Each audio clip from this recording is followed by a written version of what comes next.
আচলতে সদায় সমাজপ্ৰিয় মানুহ হিচাপে ৰাইজৰ লগত থাকি ভাল পাওঁ। গতিকে ৰাইজৰ কাম কাজ কৰিবৰ কাৰণে বৰ্তমান সময়ত আনুষ্ঠানিকভাৱে আজি বিজেপি দলত যোগদান কৰিছোঁ। নিশ্চিতভাৱে মানুহ যিহেতু যিখন ঠাইত জন্ম হয় সেই ঠাইখন মৰালৈকে মানুহে সেই ঠাইখনৰ কথা নাপাহৰে, সেই ঠাইখনৰ হৈয়ে কাম কাজ কৰিবৰ কাৰণে চিন্তা চৰ্চা কৰে। গতিকে যিকোনো ঠাইতে নাথাকক কিয় মানুহে নিজৰ গাঁওখন, নিজৰ ৰাজ্যখন, নিজৰ মানুহখিনি, নিজৰ ঠাইখনৰ কাৰণে সকলোৰে কাম কৰাৰ ইচ্ছা থাকে, হেঁপাহ থাকে, সেয়া যি ঠাইতে নাথাকক। আচলতে বিভিন্ন সময়ত বিভিন্ন ধৰণৰ কথা বতৰা ওলাই থাকে আৰু বিভিন্ন সময়ত আজি মাননীয় সভাপতি ডাঙৰীয়াও ক'লে যে বিভিন্ন সময়ত বহু দিনৰ পৰা যোগাযোগ সংযোগ চলি আছিল বা তেনেকুৱা ধৰণৰ কথা বতৰা বিভিন্ন সময়ত ওলায়।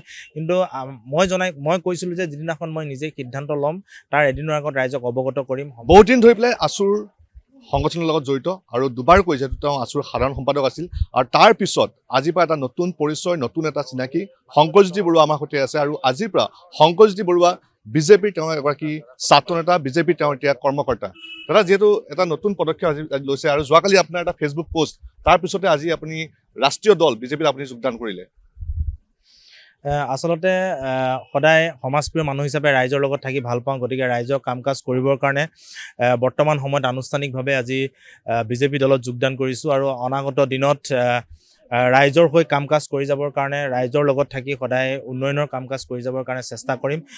দলৰে যি নিৰ্দেশ দিব, দলৰ যিবিলাক কাম কাজ থাকিব সেই কাম কাজসমূহ লৈ আৰু লগতে নিজৰ চিন্তাবিলাক দলীয় মজিয়াৰ জৰিয়তে প্ৰকাশ কৰি ৰাইজৰ হকে কাম কাজ কৰি যাবৰ কাৰণে সদায় চেষ্টা কৰিম।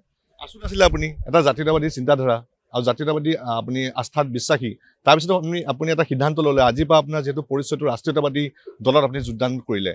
গতিকে আপুনি এতিয়া জাতীয়তাবাদী যোনটো চিন্তাধাৰা যিখিনি সেই কাম কাজখিনি কেনেকৈ আগবঢ়াই নিব আপুনি?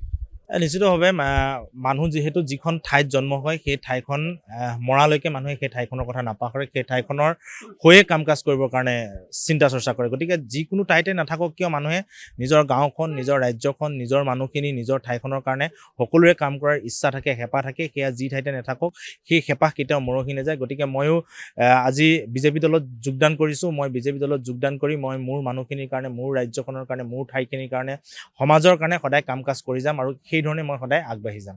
আজি আপুনি বিজেপিত যোগদান কৰিলে হয়, কিন্তু মুখ্যমন্ত্ৰীগৰাকীয়ে আজি দিনৰ এটা ঘোষণা কৰিছে যে কোনোবাই নতুনকৈ জইন কৰিলে বুলিয়ে তেওঁ টিকেটৰ দাবীদাৰ টিকেট নাপাব পাৰে, এনেধৰণে এক মন্তব্য কৰিছে। আপোনাৰ নিজৰ সমষ্টিটো দেখা গৈছে যথেষ্ট আপুনি বহুত দিন ধৰি পেলাই কাম কাজ আপুনি কৰি আছে।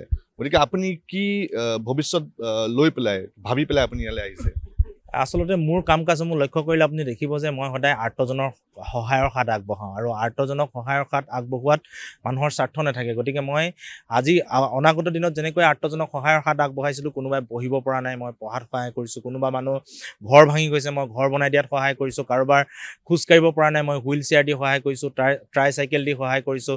যাক যেনেকৈ পাৰি মই ৰাস্তা ঘাটৰ পৰা মই মোৰ সামৰ্থ্য অনুসৰি মই সদায় সহায় কৰি আহিছোঁ আৰু আহি থাকিবলগীয়া দিনতো মই যিয়ে নকৰোঁ, য'তেই নাথাকোঁ, মই মোৰ সামৰ্থ্য অনুসৰি মই মোৰ নিজৰ সামৰ্থ্যৰে মই সেই আৰ্তজনক সদায় মোৰ কাষলৈ যি আহিব মই নিশ্চিতভাৱে সেই সহায় সহযোগিতা আগবঢ়াম আৰু যিসকলে সহায় সহযোগিতা পায় বা মোৰ আপোন মানুহখিনিয়ে সেই কথাটো নিশ্চিতভাৱে জানে। গতিকে অনাগত দিনতো সেই সহায় সহযোগিতা, সেই ধৰণৰ সামাজিক কাম কাজ সদায় চলি যাব। আপুনি প্ৰায় এবছৰ 7 মাহ হ'ল আপুনি আছুৰ পৰা আঁতৰি আছে আৰু আপুনি আছুৰ পৰা যিহেতু কিছুমান বিতৰ্ক আহিলে আপুনি বিদায় ল'লে, আঁতৰি পেলাই আপুনি এতিয়া ইমান দিন যে আপুনি আছে, আপোনাৰ কেনেকুৱা আপোনাৰ মনত দুখ নে আপুনি এতিয়াও বৰ্তমান কেনেদৰে আপুনি আছে বৰ্তমান সময়ত?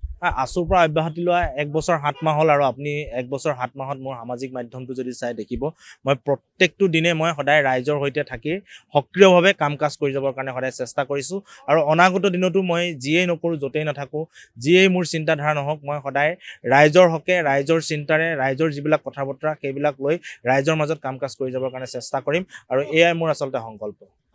দেখা গৈছে আপোনাৰ আছুৰ যিসকল সতীৰ্থ, বিশেষকৈ আপুনি যিহেতু আজি যোগদান কৰাৰ কথা আপুনি যোৱাকালি ফেচবুক পোষ্টযোগে আপুনি জনালে, তাৰপিছত আপোনাৰ একাংশ আপোনাৰ যিসকল সতীৰ্থ আছুৰ বৰ্তমানৰ সভাপতি, তেওঁ কিন্তু আপোনাৰ যথেষ্ট চোকা সমালোচনা কৰিছে বিজেপিত যোগদান কৰাৰ বাবে।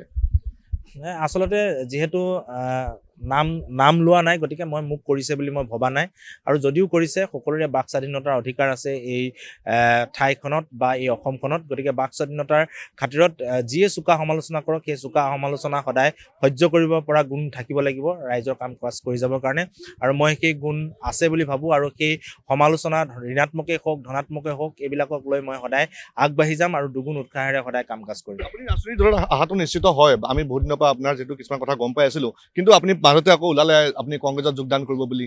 আজি আপুনি যোৱাকালি এটা ফেচবুক পোষ্ট আপুনি আজি ৰাষ্ট্ৰীয়তাবাদী দল বিজেপিত যোগদান কৰিলে গতিকে এইখিনি আলোচনা আছিলে নে উৰা বাতৰি আছিলে নে আপুনি কোনোবাখিনি সিদ্ধান্ত ল'ব পৰা নাছিল নহয় আচলতে বিভিন্ন সময়ত বিভিন্ন ধৰণৰ কথা বতৰা ওলাই থাকে আৰু বিভিন্ন সময়ত আজি মাননীয় সভাপতি ডাঙৰীয়াও ক'লে যে বিভিন্ন সময়ত বহুত দিনৰ পৰা সংযোগ চলি আছিল বা তেনেকুৱা ধৰণৰ কথা বতৰা বিভিন্ন সময়ত ওলায় কিন্তু মই কৈছিলোঁ যে যিদিনাখন মই নিজে সিদ্ধান্ত ল'ম তাৰ এদিনৰ আগত ৰাইজক অৱগত কৰিম সময় সমাগত বুলি আৰু মই কালি ফেচবুক মাধ্যমৰ জৰিয়তে কৈছোঁ যে ৰাজনৈতিক সিদ্ধান্ত লোৱাৰ সময় সমাগত আৰু মই আনুষ্ঠানিকভাৱে আজি যোগদান কৰিছোঁ